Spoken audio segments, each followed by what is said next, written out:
These men are going to an ancient altar to ask a favor of their gods.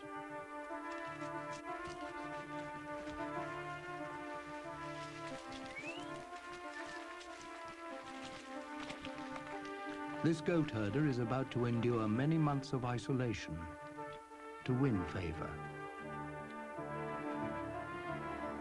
These women are at a time in their lives when they are beyond the favor of men and gods. They are Kalash, the last of the Black Kafirs, a pagan tribe buried deep in the Hindu Kush mountains of Pakistan. There are now only 2,000 Kalash, a tribe whose rites and rituals seem like the stuff of imagination and fantasy.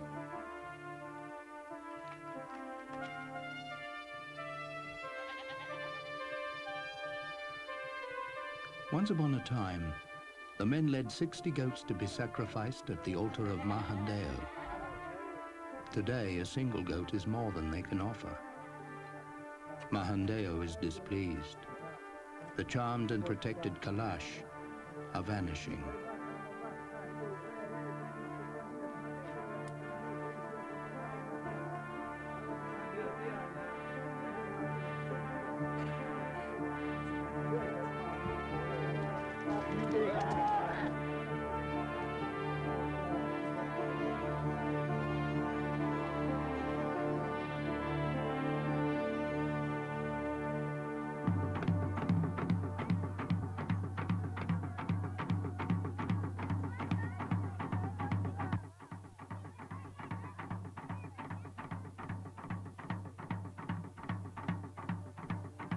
In the elaborate headdress they fashion in winter and wear from dawn to dusk, Kalash women express their joys, fears, and sorrows in the dance.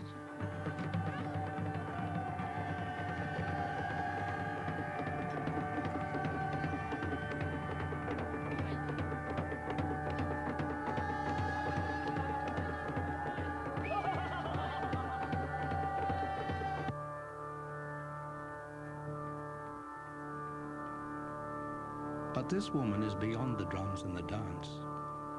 For a few days she must endure a blackened and dirty hut known as the Bashali. She is menstruating and regarded as unclean. It is the same hut in which women give birth to their children. Once the gods demanded that the man called the Bidulak be a virgin. Alone on a mountain for 6 months, he would lose all privilege if he even caught sight of a woman.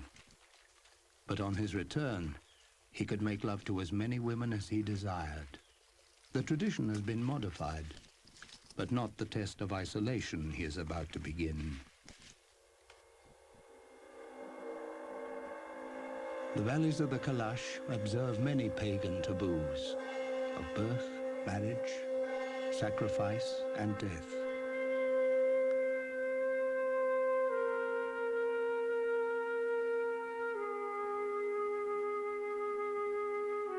There is no burial in Kalash tradition, nor does anyone from the tribe dare to walk across the Hill of the Dead, fearing the taunts and curses of fairies and demons.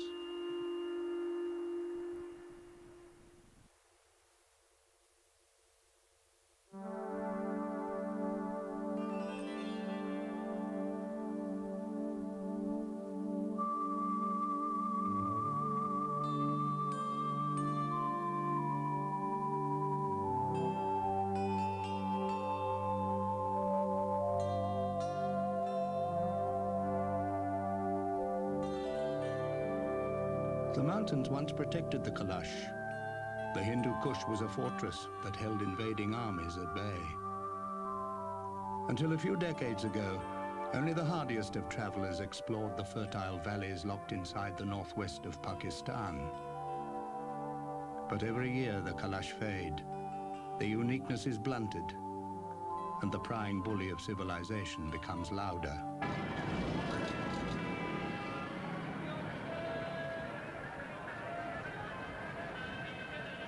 Pakistan was acknowledged in 1947 as the home of the Indian Muslim.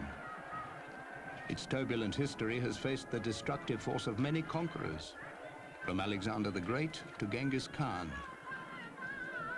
Lahore began in the 8th century under Hindu rule, but it became a Muslim stronghold in the 11th century.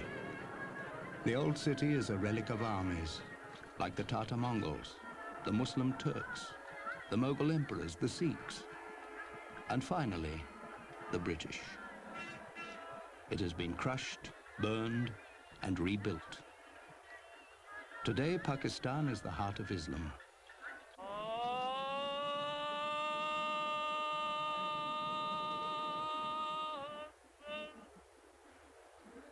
The Muslim religion is a strict master. Women are veiled and often hidden. It is taboo to show affection in public. Censorship is zealous. Alcohol is outlawed. And the call to prayer dominates the life of every man and woman. Anyone who does not embrace Islam is unclean.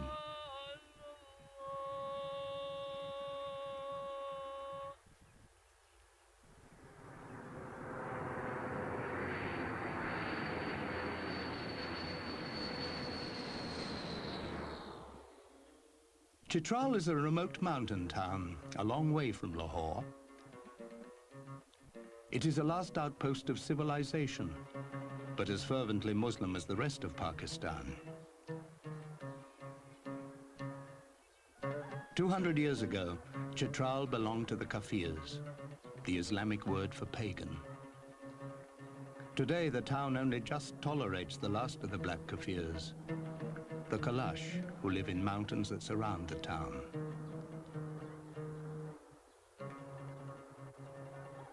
Locked in a primitive time warp, Chitral functions much as it always has. Women are rarely seen, and the men go about their business as if the 20th century never arrived. Bushkashi was once a ferocious game of chase without any boundary.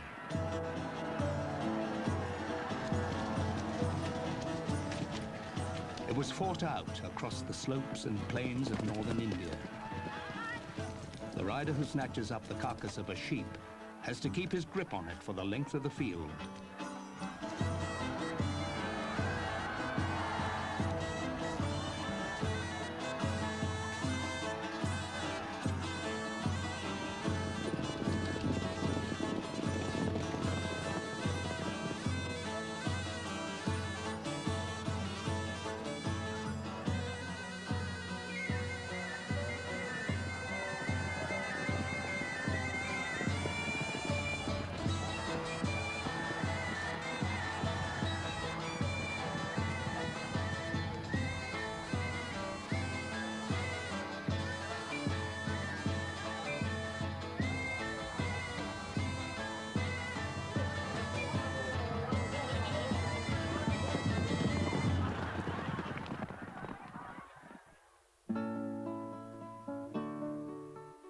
The ghosts of Britain's occupation still inhabit Chitral.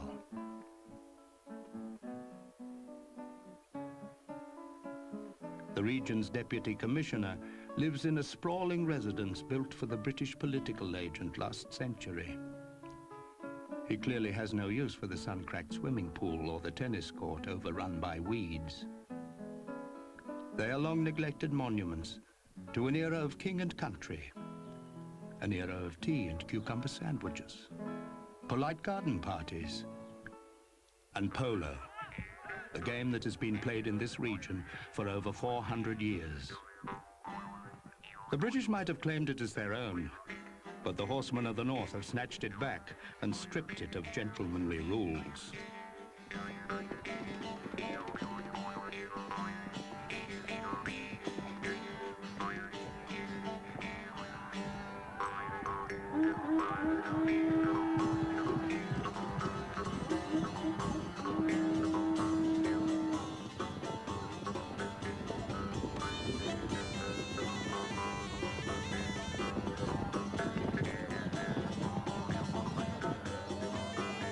When the polo ponies churn the turf, the streets of Chitral are abandoned and the field is packed to capacity.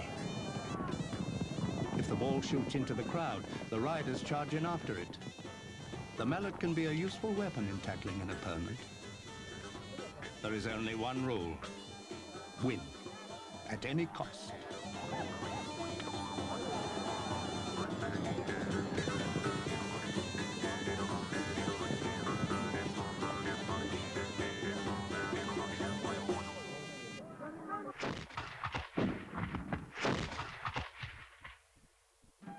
This is the frontier north of the Khyber Pass that became British military legend, where mad dogs and Englishmen fought ferocious mountain tribesmen. In 1895, when this crumbling edifice was a fortress, 500 men stood their ground against tribes aroused by a power struggle. For 47 days, the men who survived the infamous siege of Chitral endured fireballs, snipers, and starvation. Water was cut off, medical supplies diminished, fever and dysentery took its toll. It ended when 3 infantry brigades cut through the mountains to rescue the garrison.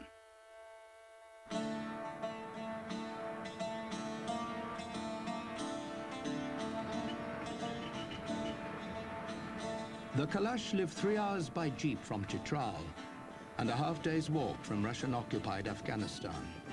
The men and women who fight a relentless guerrilla war against the Russians just a mountain or 2 away were Kafirs 90 years ago. Many have fled across the border, settling in refugee camps and bringing with them the spirit of the horseman.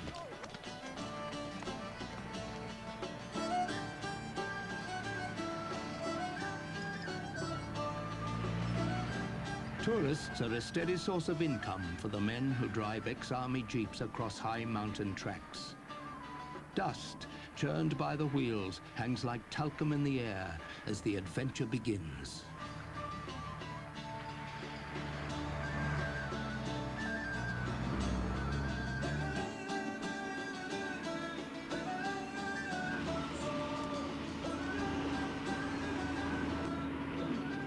Bald tires and a path cut in the side of awesome cliffs.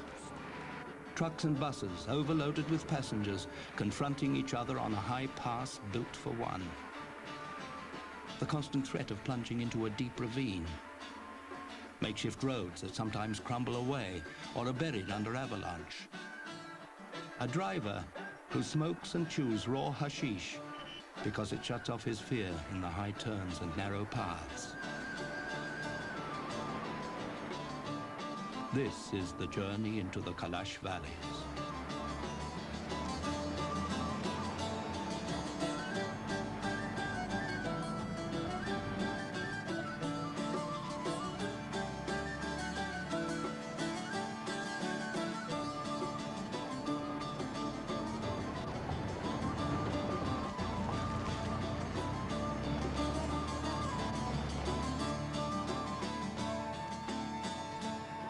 There are 3 valleys occupied by the Kalash.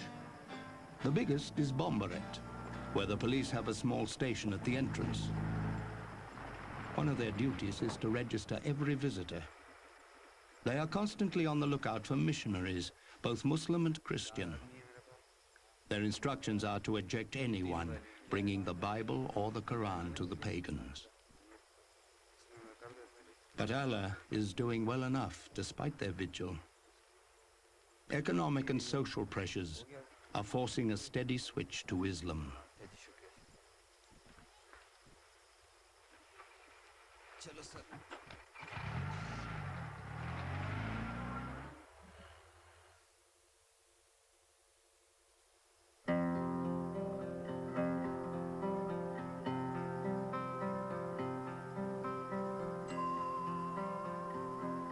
Autumn in the land of the Kalash is fairy tale and idyllic. It is a green parkland where icy water rushes over polished stones. Over the last 100 years, adventurers have penetrated the mountains to find this Shangri-La.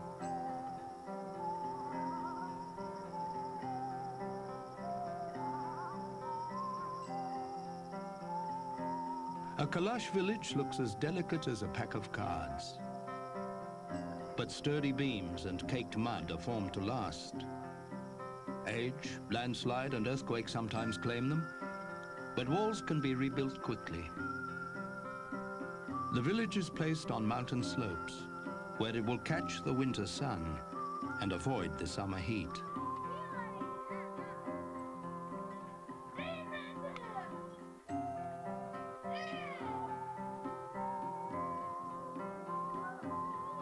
The upper level of the hut has a spacious veranda and single big room where the Kalash eat and sleep.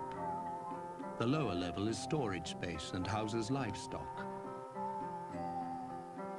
Goat is both sacrifice and sustenance to the Kalash.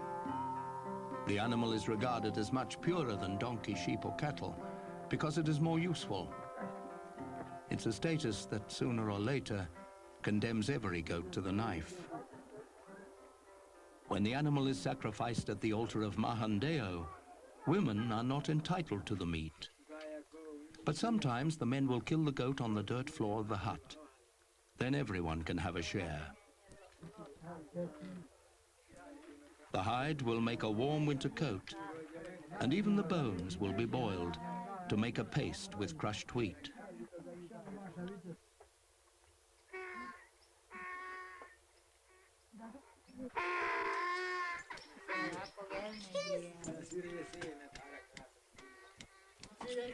The women prepare for a feast. They make a flat wheat bread called au, which with a rough cheese from goat milk is the staple diet. Everything connected with survival, their weather, their health, the state of their fields and harvest, their simplest meals, all are surrounded by superstition. In everything they do and everywhere they go, there are gods, demons, and fairies of various rank. Kodai made the universe, and he rules over life and death. He is supported by angels, and there is no altar for this supreme being. Mahandeo is the favorite god, and he inhabits the valleys, so it is at his altar that goats are sacrificed. Jestak is the goddess of the home, and she has a temple in each village. There are fairies who live in golden palaces in the mountains. There is a heaven and a hell. The first humans were Adam and Hava. The myths are complex. Nothing is written, and the influences are Kafir, Hindu, and in recent times Islamic. Their gods often do battle for supremacy, like those of the ancient Greeks. In 327 BC, Alexander the Great and his armies fought the mountain tribes. At the end of the campaign, many soldiers stayed behind. The Kalash heritage may be the face of the Macedonian. It is a swarthy face, a Greek face, and occasionally there is a child with fair hair or blue eyes. Witness their way of life, hear the tales the old men tell, and look into their faces. There is much to suggest that these are the children of Alexander. By dim light, Bambukan, a village chief, whispers stories to his children. They are about gods and fairies, about the spirits that live in the fields and the mountains. The stories are ancient and traditional, part history, part myth. They create the ideals and beliefs by which these children will live their lives. Many of the stories are similar to Aesop's fables and have been studied as another possible link with the Greeks.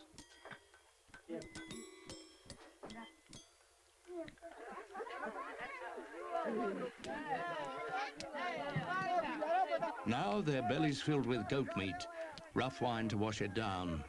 The flicker of a bonfire on a dark hillside, the men begin their sport. A distinctly Mediterranean style of wrestling in which the winner pins his opponent to the ground.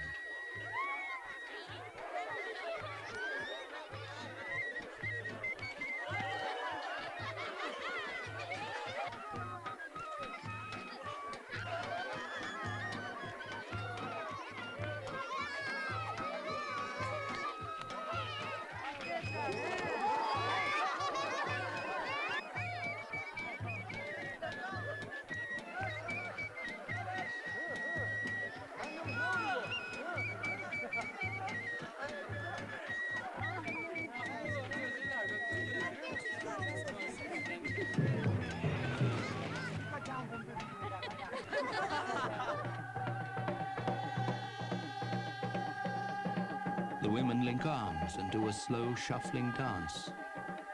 Greek visitors regard it as amazingly similar to traditional folk dancing in the north of their country. And the men are moving to the drums, their steps inspired by battles that happened in these mountains long ago.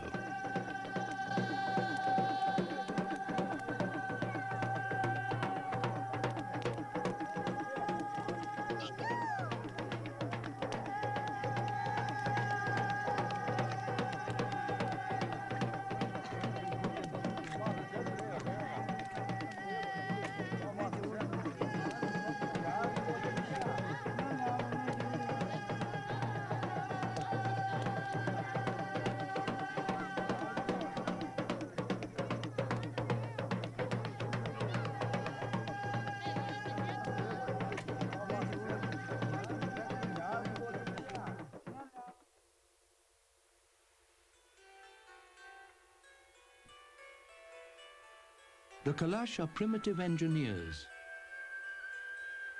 With skill and courage, they have carved aqueducts from the peaks of mountains down through their valleys.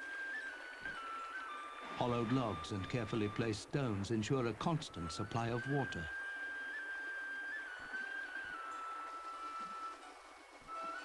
The channels pass through fields and irrigate the crops. There is always fresh water for cooking and drinking.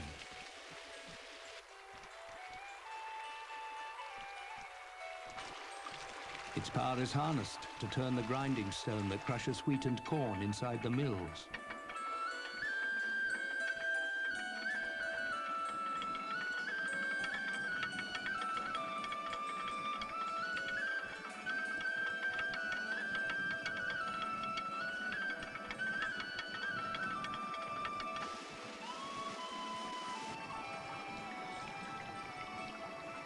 The Kalash believe that nature is alive with fairies.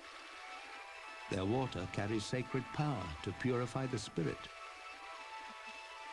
But there are springs to be avoided, like those where But dwells. He is evil and will ruin the crops when he appears as a bull or a goat. But and other evil fairies cannot match the demons of ignorance that possess this tribe. They see dirt as ritually impure and unpleasant, but they do not know that it brings disease. The irony of their elaborate watercourse is that the Kalash rarely wash. There is a taboo on cleansing a newborn baby for 7 days, and young children are never bathed. A Kalash woman will have many children, often to watch them die. She is regarded as impure. The gods allow her little meat or honey, and her diet is drastically low in protein. She must avoid shrines and sacred places because her presence will pollute them. There are even areas within her own home that are forbidden to her. Working hard in the fields under a burning sun, she will become aged and haggard, decades too soon. But she is free of the veil and can move without the restrictions imposed on Muslim women. She is betrothed at 8 or 9 and married in her mid-teens. Divorce is common, but when a woman flees an unhappy marriage, her father and his friends will find her and beat her into returning. If another man claims her, he must pay twice the original dowry. If her marriage fails, she often has little choice between loneliness and a string of affairs.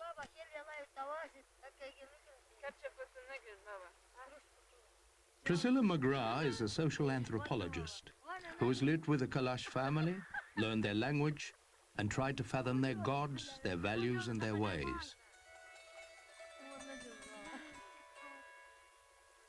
One's first impression is that it's very much more liberal society for women, but there are a lot of cultural things which make life difficult for seemingly incomprehensible reasons. So it's not liberal in the way that European societies. To a lot of Muslims, any women who aren't in seclusion or in purdah or under very strict control from their male relatives would immediately be considered promiscuous. I mean, European travellers are as well. One very significant thing for the Kalash people is there are a lot of Muslim tourists who come to the Kalash valleys just to see women, to take photographs.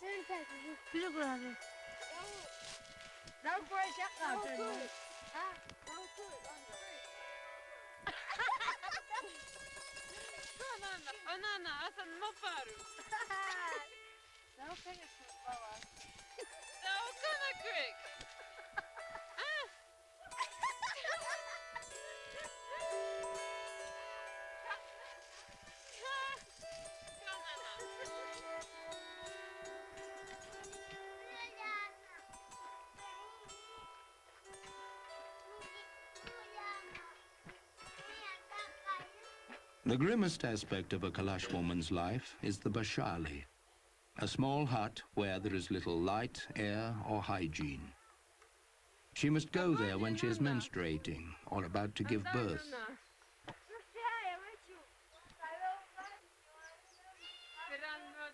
Priscilla McGrath has spent several nights in the bashali. The bashali rules are very strictly kept. A woman goes into the bashali for 5 days when she's menstruating. She's not allowed to go into the village. She's allowed to go down the valley, but not up the valley. And that's because behind the village, there's a sacred place where the men sacrifice animals. And if the women move up the valley, then that place will become impure. There's a goddess called Geshtak who lives in the houses. And if a woman who is menstruating goes into a house, then Geshtak will leave the house. And a lot of bad luck will come to that family. So when the women leave the bashali, or if they want to go into the village, they have to wash themselves completely in the river and wash all their clothes, that's winter or summer. These men are not washing their feet to clean them, but to sanctify them.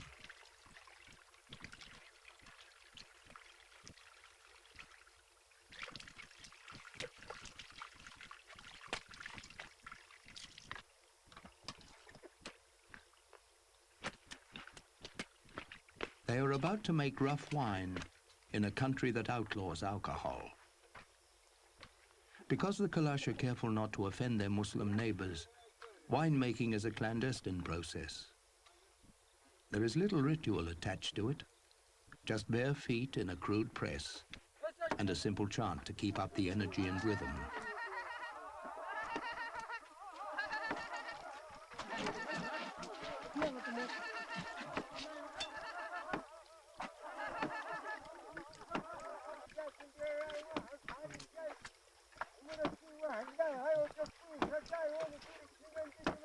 The wine will ferment for only 3 months. Loaded with sediment and tasting like a mixture of grape juice and vinegar, it'll be poured into any old bottles and passed from hand to hand like stolen goods. Most of it will be saved to give energy to dancing feet when the Kalash celebrate a festival, a funeral, or a wedding.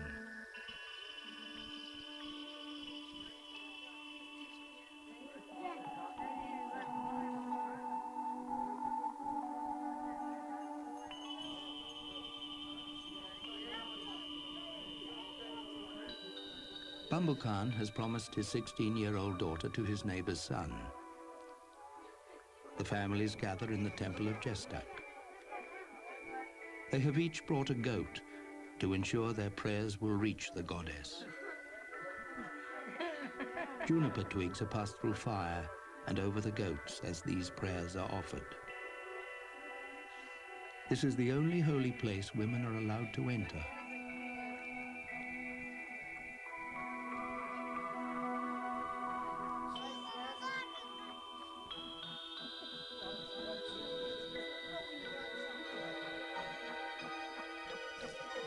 A virgin youth, pure because he has never had contact with a woman, nestles one of the goats in his lap. As the goats are sacrificed, the families will ask for luck and a good marriage. The blood of the goat will be splashed in the fire and across the walls of the Gestakan. In a simple ceremony, the girl, Nasim Begun, will become the wife of Shamim.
When traders came to the valleys, Kalash farmers were happy to sell a field of corn for several packets of cigarettes, or a walnut tree for a shirt.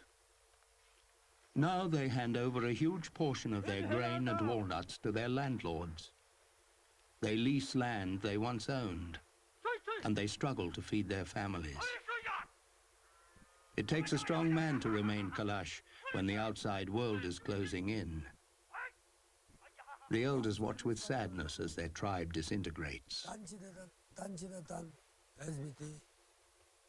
The only Kalash people who are left are in the three valleys of Baria, Bombaret and Rambul, and they do not number more than 2,000. A lot of Muslims have come into our valleys and have settled here. They own trees and they own land. The government is doing something about that for us. But our young people are attracted by the cities, and they are leaving the valleys. The old ways are finishing, and that is my regret.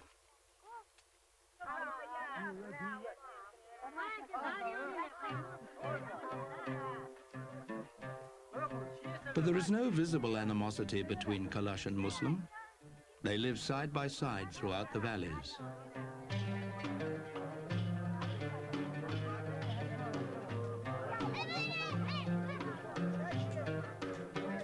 When Yar Khan holds a feast in memory of his father, all his neighbors are invited. The division is between sexes, not religions.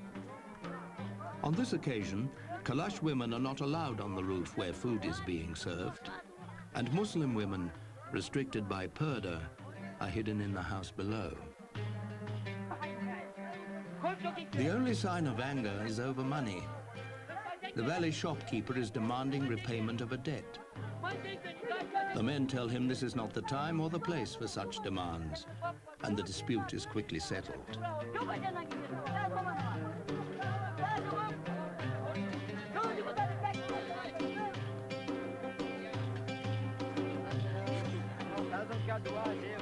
Farmers will drift in from the fields all day.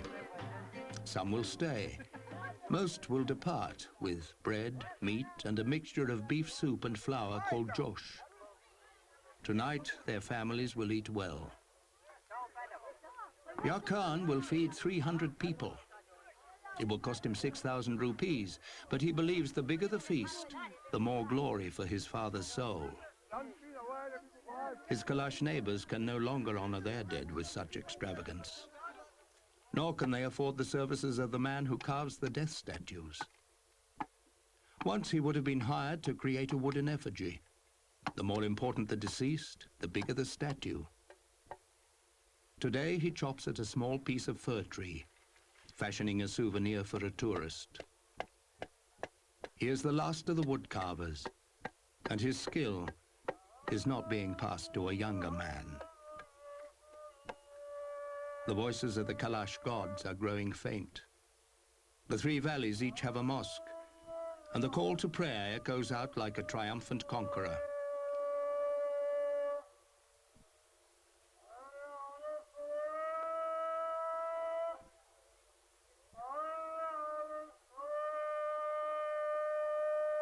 Within a generation, there'll be no one to create the statues that once gave honor and glory to the Kalash dead.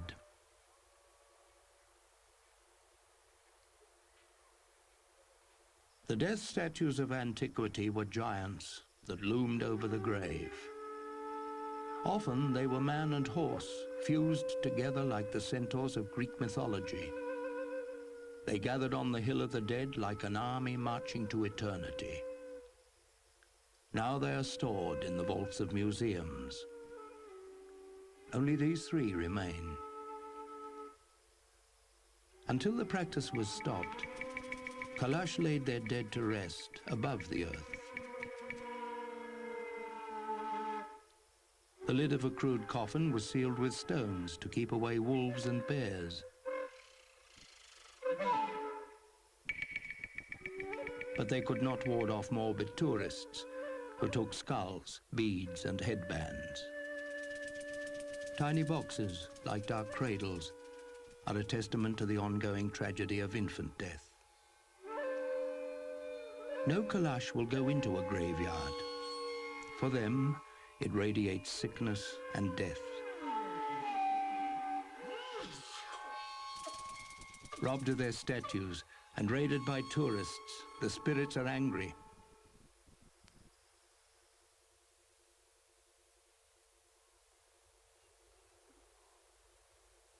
The mountains are brooding, threatening. Russian aircraft have dropped their bombs nearby, and it is not a place where the laws of man are easily enforced. Feuds are sometimes solved with a rifle, and there's little the frontier police can do.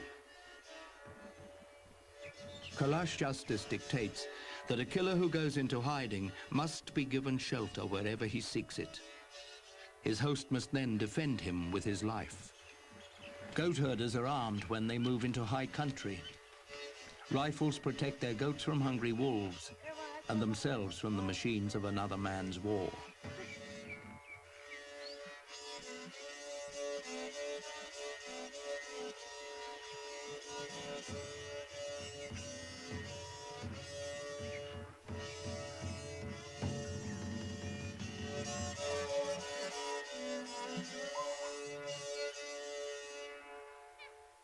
Some disputes are less solemn, and the opposing sides have a simpler way of working things out.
There are 200 children at this government school. Only 8 of them are Kalash. Today they are learning Urdu, the national language.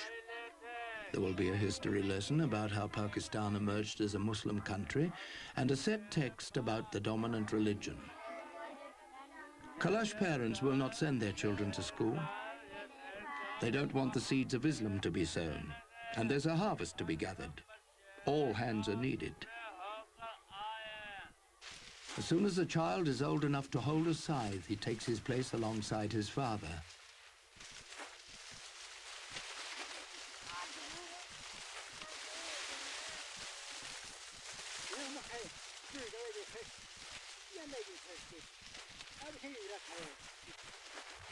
Salim is 7. His older brother, Janib, is 13. Neither of Bambu Khan's sons have been to school. The family needs their labor. They will never speak Urdu.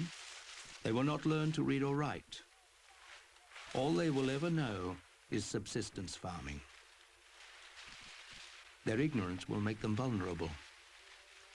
It is a dilemma that will one day swallow their culture.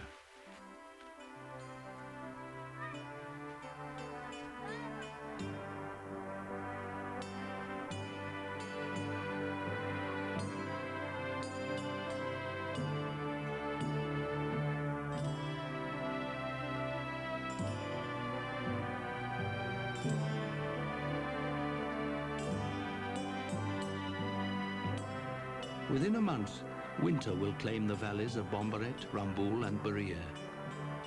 The fields will turn white, and the Kalash will withdraw into their village huts, sealed off from the encroaching world.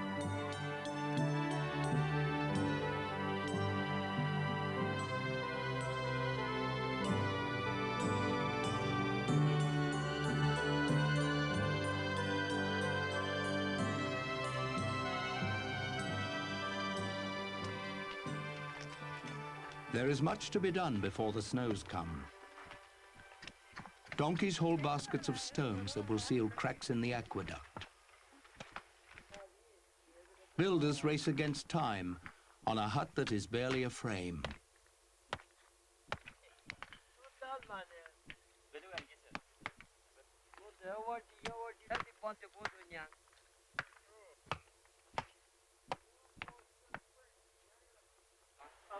The man who owns the sewing machine is stitching and patching old clothes from the street markets of Chitral.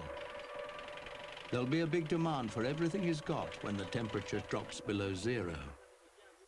On dirt rooftops throughout the valleys, corn and tomatoes are drying in the late autumn sun.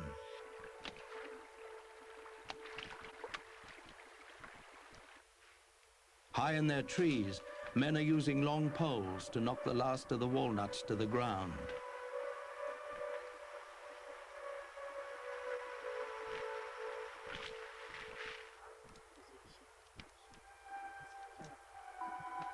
Walnuts are often barter for a final carton of cigarettes at the only shop in Bombaret, a box nailed to a tree. When the snow comes, there'll be several months without the stare of tourists, with limited intrusion from the world beyond their mountains. And what is left of their tribal purity, the Kalash will enjoy without secrecy or pretense.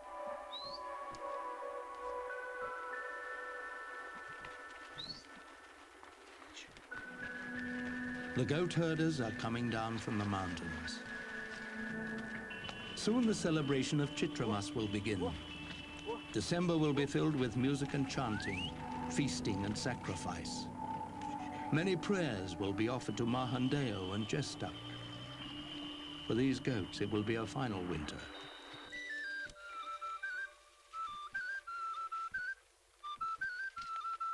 One goat herder lingers in the haunted mountains.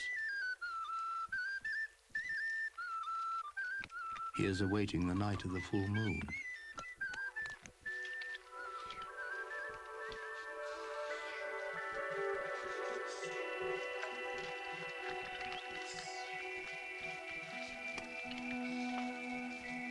The Bidulak is the final mystery of a dying culture, an arcane figure who will return to his valley under cover of night to join others of his kind.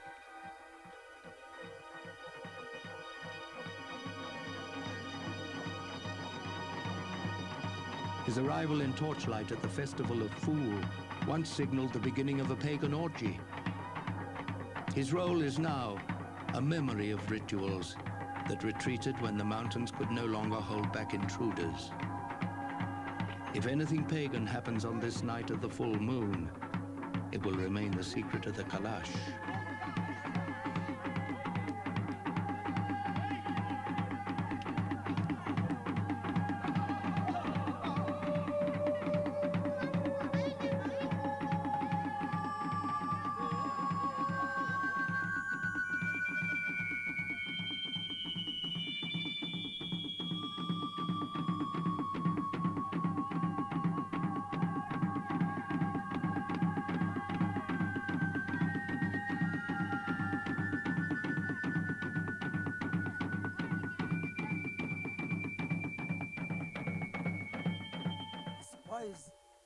It is important that we keep our three festivals, Jamalamjush, Fool and Chitramas, as well as our sacrifices to Mahandeo.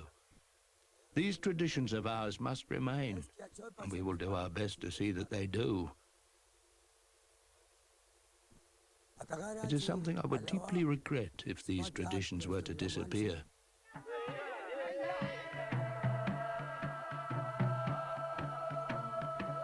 The dance of the Kalash, their sport, their fables, and their wine-making are fuel for the enigma. Did they emerge from the armies of Alexander the Great? The truth is hidden in history and legend handed from father to son for many hundreds of years. I am sure I am a descendant of the Greeks. When I was a boy, the elders of my village told me there were documents to prove our heritage, but they were lost hundreds of years ago.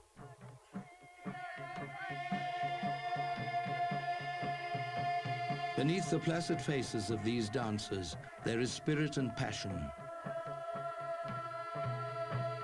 The mountains can no longer protect the Kalash. Perhaps soon, the valleys will harbor the memory of an ancient tribe that vanished.